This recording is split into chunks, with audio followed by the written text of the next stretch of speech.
I don't know if this is the right place to put this on. Yet the title of the group fits the situation I place myself in. I am posting because my therapist suggested that I should just let it all out, and oddly enough Reddit seemed like a place to do it, so here it goes. I, 42, F cheated on my husband, 42, M 3 years ago. It destroyed my family and I regret it every day. My husband and I got together when we were 19. We were nowhere near each other's first, and for 22 years I thought we were happy. Sure, he has his moments when his temper gets the best of him, but he's the kind of guy that wears his heart on his sleeve and takes a lot of SHT, and when he blows up, he will grieve everything that has been bothering him, and I understand. I do the same thing and tend to say some heartless things towards him out of anger, and he never held it against me. Our sex life was great. Of course he would love to have more. He would try every day, but as a stay-at-home mom of 5, 3 girls and 2 boys, I get tired and he voices opinions when we don't have sex, and I found it to be annoying. Thinking back, we could have had sex more often. Yet, he does help around the house. He works 60 hours a week and makes sure I sleep in on weekends, and I wake up to a nice clean house and breakfast. As the years went by and the 3 eldest began to head off to college, I was feeling that empty nest syndrome. I was bored, going a bit stir crazy. I still had my 2 boys, but they were in junior high and didn't need me really. My husband saw this and encouraged me to get a job. In hindsight, I should have told him no. Should have gotten a hobby.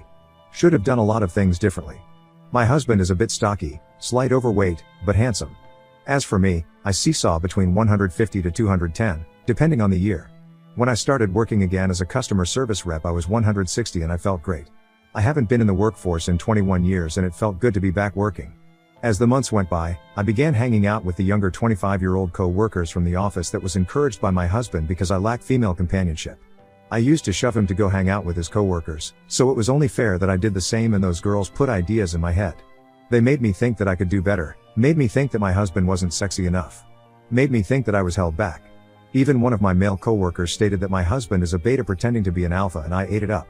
At the time I thought my husband was all bark and no bite. Yes, I used to see him argue with people who would run their mouth. Had no problem stepping up to them, but I never saw him got into a fight. I don't know where that came from. I loved him, I honored him, in return he honored me. All of our friends always told me how lucky I was to have him, and I did felt lucky, yet somehow they all got in my head and I guessed my love for him. This little nudge kept going every time my co-workers and I talked, and eventually I began flirting with the same male co-worker who called my husband a beta. He was the same age as me and he was handsome, physically fit, and as the weeks went by, one thing led to another. He made the first move and I just went with it. We were having sex every chance we got. I felt younger, desired, and I treated my husband like SHT. I denied him SXX, poked fun at his weight, even tried to make him think that he was crazy when he questioned our relationship. I had no clue where that came from. Thinking back, I don't know why I was acting like that. I don't know who that person was. I realized how bad it was when my husband crushed a glass cup with his bare hands, staring at me with hateful eyes during dinner. "You have a hickey," he spat while he wrapped up his palm and left to urgent care. My sons looked at me in shock. The eldest of the boys' eyes turned beet red before he ran off. I called my lover and yelled at him, and he told me that he wanted to mark his territory, and I felt disgusted. It was the first time I felt remorseful about what I'd done. It was after midnight when he came home and looked at me dead in the eyes and asked how long. I wanted to deny it, wanted to tell him no, but I saw it on his face, so I told him 4 months. "Did you SCK as DCK? I said nothing. He walked around me, only to stop short by my ear and said low enough for me to hear, "I want to divorce you F-king SLT. I was so angry that he called me that. He never talked to me like that before, and all I could do was cry, especially when I noticed our boys staring at me at the foot of the stairs. They looked at me with such rage, and I was angry at him for doing that out in the open. I should have been angry with myself. Should have been disgusted at myself, but I had these blinder on and my husband instantly checked out. It was like a light switch, and just like that, his love for me was gone. My female co-workers rallied behind me, convincing me that I was making the right choice and I could spend more time with my lover, and I bought into it. I didn't want the separation period. My husband moved out of the house and into an apartment a half-mile away. My sons were treating me like shot and my daughters refused to speak to me. My lover began coming over to the house despite my protesting, but he just came over. This infuriated my children and he refused to leave the first time my specs came over to pick up the boys. My lover was more physically fit than my specs, but he just smiled at my lover. "Not yet," was what he told him with a smile. Not yet, but soon. When they left, I was so angry at my lover. I told him that what he did was uncalled for and he just ignored me, only to yell at me when he had enough, and it scared me. My lover soon began to tell me what to eat, what to wear, making these hurtful comments when no one was listening, and I let it happen. When the divorce gotten finalized, we negotiated 50-50 straight down with a payment plan to buy his half of the house. We had shared custody, but the boys wanted to live with him. I haven't seen my eldest daughters in a long time. They don't return my phone calls. I only found out one of them was in a serious relationship when he mentioned it. It was surreal when it happened. Watching him sign the papers caused so much pain in my chest. When he took his ring off and placed it on the paper, I felt the ball in my throat, and when he left, I realized I never apologized to him. I grabbed the pen and just stared at the ring. At that moment, I realized how much I effed up. I destroyed my marriage, my relationship with my children, and I think I was in an abusive relationship, and I just cried. I couldn't breathe, I was too incoherent, but eventually I signed it. A week after my divorce was when my lover hit me for the first time. I was telling him about my day and I bumped into the nightstand and knocked over his phone. He gave me this look, slapped me and called me clumsy. I called my ex and the first thing he asked was, "Does he touch my children?" I told him no and he just hung up. I cried so hard that night. Soon my lover got comfortable using his hands. It went on for 2 months and at the time, I felt like I deserved it. My ex never laid a hand on me. My lover did, and to me, it was karma. It only stopped when he hit one of my daughters who was home from college due to COVID. She was the only one who wanted to stay at the house. The 2 older ones stood at their dad. One phone call from her and my ex walked into the house, offered my lover a free hit before beating him into a bloody pulp. My ex was stone-faced the entire time. No emotions. I had to beg to stop him. He looked at our daughter's bruised face and asked her what hand did he use to hit her, and he broke his right hand by stomping on it. When it was over, my ex took him and dragged him outside. Not one he looked at me. Not once acknowledged me. He took him to the hospital and told the ER that my lover fell down a flight of stairs. My husband stood by my lover's side. I do not know what they spoke about, but the following day my lover quit the job and left me. I kept working and my ex began screwing some of my single friends, even a couple of my co-workers. One of them was the girl who convinced me to cheat. I only found out after the fact when my co-worker was stressing over him, bragging to the other girls how he blew her back out. Constantly asking me about him and why he won't return her phone calls. It hurt me to know that he was doing that. I think he was doing that on purpose. I dated a few guys, but it never lasted. I'm a single mother of 5 children, that seemed to push men away. Then there was the ex. Looking back, even with my lover, none of them could satisfy me the way my ex could. Which made me wonder, why did I allow this to happen? I was happy, how did I let myself get manipulated? I don't understand why. During this time my house was always quiet. My boys were either locked into their room or at their dad's. My daughters, with the exception of my third born, refused to talk to me, and it was hurting. My ex saw this and he conducted a family meeting. He had all the kids in the house and I was happy to have all of our children under the roof, but the majority didn't want to be there. He began telling the kids to talk to me and my youngest called me a WHRE. This shocked me, it hurt me so much, and my ex slapped him right in front of me. "Have I ever called your mother that?" He barked and our son shook his head. "Your mother takes care of you, she loves you and you will respect her. What happened between us has nothing to do with you. All of you will start respecting your mother. Do I make myself clear?" He looked at all of our children and it spoke volumes, and my relationship with my children began to improve. During the 2nd-year anniversary of our divorce, we were civil. We laughed, talked. He constantly came over to the house to fix things, to talk about the kids, and for a while I had my husband back and I leaned in, but he shoved me and said no before walking away. A month later, he began dating our youngest teacher. She's 10 years younger than him and they have a lot of common interest. She's extremely attractive and I tried to be civil while they were dating, but it hurt seeing him looking at her the way he looked at me. How he touched her, made her laugh. She was the center of his attention, and I understood why people envied us. Why they kept telling me how lucky I was. That devotion, why I never noticed it. I had my nervous breakdown when I heard that they were expecting and they were getting married. I woke up with him by my side, wiping the stray strands from my face, and I just cried, begging him for forgiveness, for destroying our family, and he said nothing. He just let me talk while holding me. He visited me every day, only leaving my side to talk to his fiancée, and she even came over to check up on me. I don't deserve their sympathy. Her kindness, she even found me a therapist that they paid for. My therapist was blunt to say the least. She said I was having a midlife crisis, and instead of talking to my husband, I allowed these young women to manipulate me. She explained that they wanted to sabotage my marriage because they was single, most likely will never marry, and saw me as easy prey. Misery loves company, and the fact that the main instigator screwed my ex-husband only proved it. After a few months of sessions, she saw how I am still struggling with it, and she suggested to post on Reddit. Create a throwaway account and let the pain flow. It is therapeutic and a unique alternative to group therapy. My ex-new wife is a lovely person. She comes over a lot to check up on me, she talks to me, makes sure I'm okay, and as much as I want to hate her, I can't. She's too nice and their twin boys are beautiful. My ex also comes around to make sure I'm okay, if I'm eating. Telling me that despite what happened, I will always be the mother of his children and he will always be there for me as a friend. He even came over last Saturday and let me sleep while he cleaned up the house and had breakfast waiting for me. That made me break down and cry. I miss him so much. I miss my husband. I miss my best friend. Till this day I don't understand how I was so easily manipulated. I'm so alone. My kids are here, but we're not as close as we used to be, but they're here. Yet the one person I want the most is not. He moved on and I'm the reason why. Someday I will move on with my life, but for right now, I deserve this. I deserve everything. Edit, I spoke to someone in the messages and I wanted to set the matter straight. I wanted to talk about what my ex went through, but I felt like it wasn't my place to talk about his pain. I tried to make amends, countless times, but he wanted nothing to with me. It didn't help that my AP didn't want to leave me alone. No matter what I did. He just wouldn't leave me alone. I felt trapped. During the affair I was in this weird haze. It's hard to explain, it was like an out-of-body experience. That day was supposed to be the last time and he left a mark on me. I remembered when I begged my ex to give me another chance. It was days after he found out. He just looked at me and walked away. Only 3 times he spoke to me, when he tried to be civil when signing the divorce papers, when I called him when my partner hit me, and the day after he nearly killed my AP. On that day he unloaded everything on me. As I mentioned before, he has a habit of letting everything fester before he explodes. He yelled at me about my stupid choices, about destroying him, how he doesn't have the luxury to mourn our marriage because he needs to be strong for the kids, and I just cried because I broke this man. This strong man who would have tried to find a way to freeze hell if I asked him. I apologized, but he didn't want to hear my apology. He told me that my AP will never bother me again and left. It took a year before we became conversational. Before that he wanted nothing to do with me. When he started fooling around with some of the women I knew, I just let him be. I knew why he was doing it and I felt it was well deserved. It was after that family meeting when he began acting civil for the kids' sake, and during that time, I truly realized what I destroyed.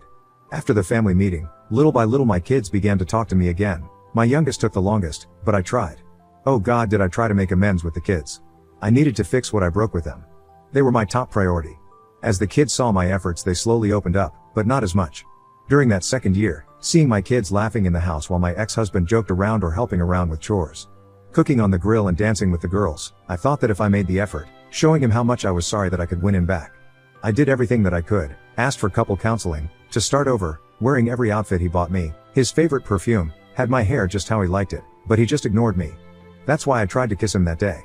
I thought there was a moment. But he stopped me. I cried, I pleaded, and he just looked at me. He told me that he couldn't be with me because I broke him. He will never kiss me because I had another man in my mouth. He will never hold me because I had another man touch me. He will never sleep with me because I allowed another man to sleep beside me. I pointed out the women he had been with after our divorce and he made it clear that it happened after our divorce. What I did was during our marriage. Your body and heart belongs to me, just like my body and heart belongs to you, and you destroyed that. I'm trying to just be his friend, but it's hard. I've been married to this man for over 20 years and I ruined it in 6 months. For what? A midlife crisis? For my desperate need for female friends? An urge to want to fit in? I look back and I do not know who that person was. Everything was out of character for me. My third born understood, and if it wasn't for her being there for me, I would have ended my life. She kept me sane. Kept me safe. I had no idea she was home that day. Usually the abuse happens when the kids are gone or while we're driving to and from work. I always dread it when they leave. Yet I allowed him to do that to me because I felt like I deserved it. That night I stood up for myself. I told him to leave and he didn't like that. Not one bit. When he hit me and pinned me against the wall. My daughter appeared out of nowhere and jumped on his back when he hit me again. He flipped her over and backslapped her. I hit him and ran into the garage with my little girl. He was banging on the door and she called her father. He practically broke through the garage door when my ex arrived and I had to stop him, otherwise my ex would have killed him. His new wife is a godsend for him. She allowed him to love again. Allowed him to be himself again. I didn't want to be a part of his new life, but she insisted. She was also in an abusive relationship before meeting my husband. She wanted no animosities, and trust me, she made it clear that she has claws and is not afraid to use them if I overstep. My children adore her. She was the English teacher to the majority of them after all. I just have these moments of overwhelming guilt that is crippling. Yes, I still work for that company and I eventually became a manager and fired those women. I knew all of their dirty secrets, so getting rid of them wasn't an issue. I just miss what I had, that's all. Now on to the next story. Story 2. I ghosted my family and fiancé after what my sister did. I need a little advice on the matter as I don't know what to do anymore. I was 21 when my fiancé asked me to marry him. He was the absolute light of my life. We had known each other since preschool, our families are very close. He would come and have dinner with us on a daily basis and vice versa. He doesn't have any siblings, but I have 2 older sisters. which is very important as he was also very close with them. We grew up together. When we started dating, I don't think our parents stopped celebrating for weeks. He helped me deal with a lot of my anxiety, and even when I gained a little weight and my mother berated me saying he was going to leave me, he told her off and said he loved me for who I was, not for what I looked like, even though he claimed I was the most beautiful girl in the world to him. We were only engaged for 6 months before the incident. My middle oldest sister, let's call her Nikki, was a very cold person. She never showed any affection. She only ever opened up to my fiancé as she said she saw him as a brother, and he also helped her through a lot of her dark times, such as battling drug addictions and breaking the law. She and I never saw eye to eye. I loved her dearly because she was my sister but didn't like her as a person. Out of the blue she tells me she wants to take me clubbing as we had never been together before, and she felt bad that she was so distant to me. I agreed, and that night we went out. Clubbing wasn't really my style, but once I had a few drinks, I loosened up a little and began having fun. The night was going smoothly until Nikki spotted a guy across the room whom she claimed she wanted to climb like a tree. She walked over to him and within a few minutes she was back and she had a sour expression on her face. I asked her what was up, but she never said anything. I kept pressing because I didn't want our night to be ruined. She then told me the guy didn't want her number but he wanted mine instead. I told her he was a loser and there were plenty of guys around who would kill to be with a girl like her. She didn't budge though. She told me she needed to use the restroom and then we would leave. I waited for an hour. During this time I was sipping on a lot of different cocktails. I then started feeling really dizzy and lightheaded.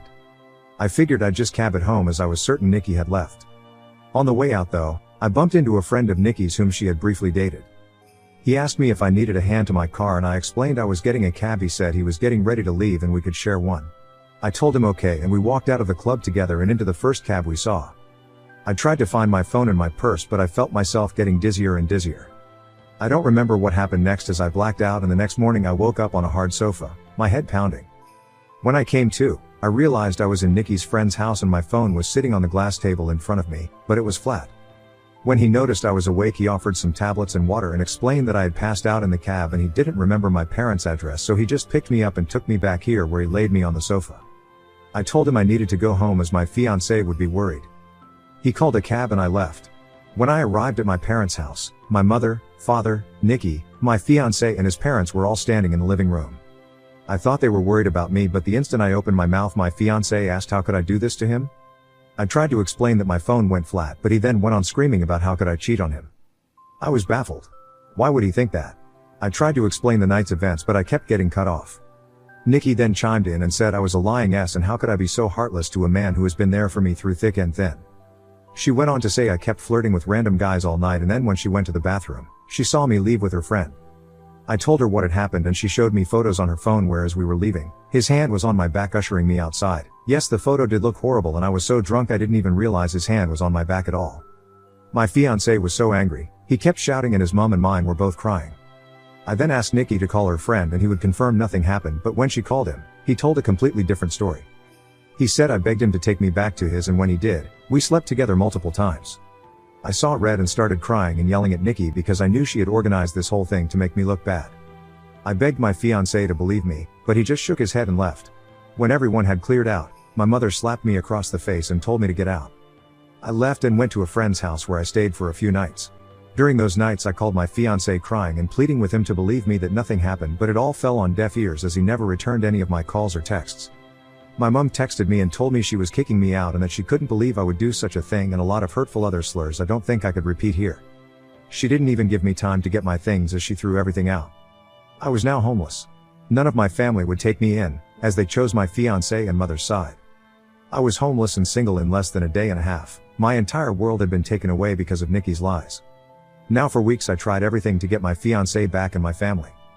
The limit for me though was when Christmas time had come and I went over to my mother's house to try and reconcile. I was sleeping from couch to couch during this time. When I got to my parents' house, I knocked on the door but no one answered. My friend then called me and told me she just saw on Facebook that my family were in another state celebrating Christmas and they had posted pictures online. Everyone was there, my sisters, parents, grandparents and even my fiancé and his family. When I myself saw the photos, I couldn't stop crying as they all looked so happy. I cried for days and days before deciding to block them all. I even returned my engagement ring. My friend knew someone a couple hours away who was looking for some help in his restaurant, and he even had living arrangements above where he worked so I could get rent at a cheap price and work at the same time. I wanted to start over with my life as it hurt me that no one took my side and they all left me to fend for myself. I was able to move pretty quickly and was doing well. The apartment was tiny and I had to work 10+ hours almost every day, but I was able to save a lot of money. I'm not living in the apartment anymore. I was able to rent a much nicer condo, but I am still working at the restaurant as assistant manager. Now it has been roughly 2 years since I left and have not spoken to any of my family. I have no idea what is going with them until I got a knock on my door. It was my ex-fiancé. I was shocked to say the least. All these feelings came rushing back and all I wanted to do was jump into his arms. But then I remembered the pain I had felt and tried to slam the door in his face, but he stopped it and asked that I let him explain. He said that Nikki had gotten married and she had confessed that she lied about the situation because she had found someone she loved so much and realized what a horrible thing she had done. I asked him how he found me and he said my friend told him. My entire family had been trying to get in touch with me and want to see me. I told him I needed time to see if I even wanted to have them in my life. He left and I have been a mess since. I don't know what to do. I know I will never ever forgive Nikki. She could rot for all I cared, but it's hard because my other family and fiancé didn't know she was lying, but I also felt like they abandoned me too quickly without letting me explain my side. I don't know if I should forgive them. Any advice would be much helpful. Thank you for taking the time to read. Update. Wow guys, I don't even know where to begin. I am honestly so grateful for all the support, advice, beautiful messages and awards you guys have gifted. I wish I could personally thank each and every one of you, and I did try my best to reply to every message. You guys are honestly so amazing and I cried reading all the comments. My heart has never been so touched with the amount of love and support I got on this post, and I am so sorry if it took too long to post an update. I was honestly in so much shock I didn't know how to cope with it. So I never got back to my ex. I didn't know what to do, but eventually he must have given my phone number to my parents as they texted asking to meet up. I never replied and was planning on organizing a Zoom meeting but didn't need to as they also showed up at my door. Well, my father did. When I answered the door and saw him standing there, I ended up throwing up, which he insisted on cleaning. When he was done, we sat down and I just bursted in tears. My emotions were all over the place and my father has worn the same cologne for a really long time, so when I smelt it, it just brought back all these memories. He tried to hug me but I pushed him away and asked what he was doing here. He went on to explain he and my mother are getting a divorce. He said he begged my mother to get in touch with me the minute I left, but she refused and said I was acting like a baby and if I wanted to leave them after doing something so horrible, then I could do things on my own from then on. I asked him how long did it take them to notice I was gone.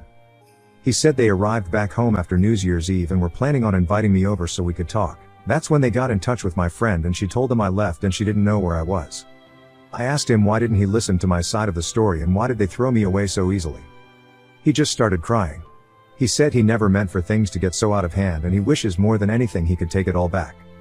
I said when they found out Nikki was taking drugs and had dropped out of HS, they didn't throw her away. Instead we all went on a holiday so she could focus on things besides drugs, and during that trip, she got hooked on alcohol and each time they defended her over and over.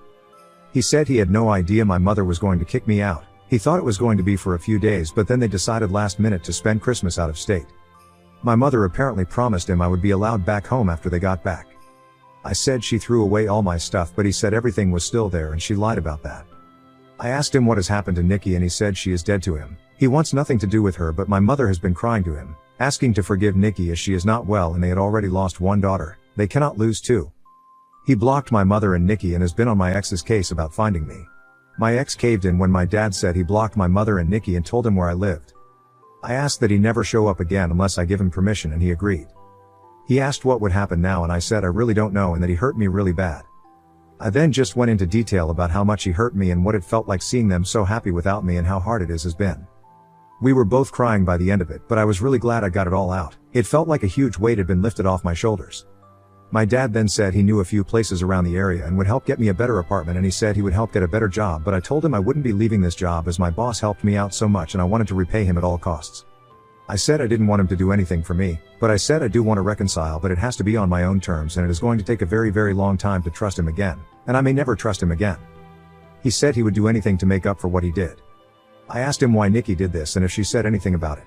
Well, she said she thought my ex deserved better than me and she wanted to see him happy because he was making too many sacrifices in the relationship. She loved him like a brother and wanted to break the engagement off. So that night she asked her friend to come and escort me out of the club so she could get photos and to take me home so her plan could work. She said nothing sexual happened. I went to sleep on the sofa and that was it. He was up playing video games all night until I woke up, which he has proof of apparently.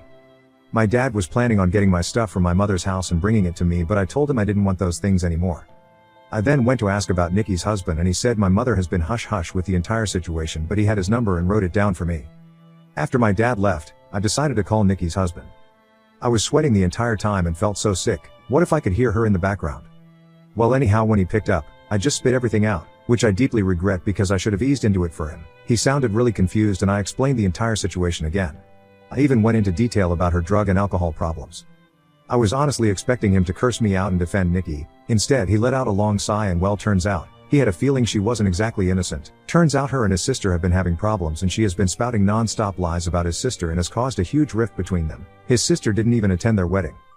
I told him I was sorry, but he should make things right with his sister because Nikki was the problem, not her. We spoke a little more and he hung up. I'm not entirely sure what he is going to do with that information. I hope he cuts his loses and leaves her because he sounded like a really nice person and even he has lost his own sister because of Nikki.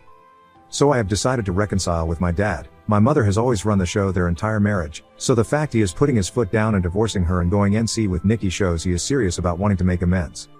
I don't think I will ever reconcile with my mother, as she thinks Nikki is a victim also in all this, and at this point I don't care to listen to her excuses. If she reaches out and we talk, I will update the post again. For my ex, I haven't had the time to meet with him and talk, though my dad mentioned he wanted to come with my dad, but he told him I would be too overwhelmed if both were there and seeing them separated will help make clear decisions.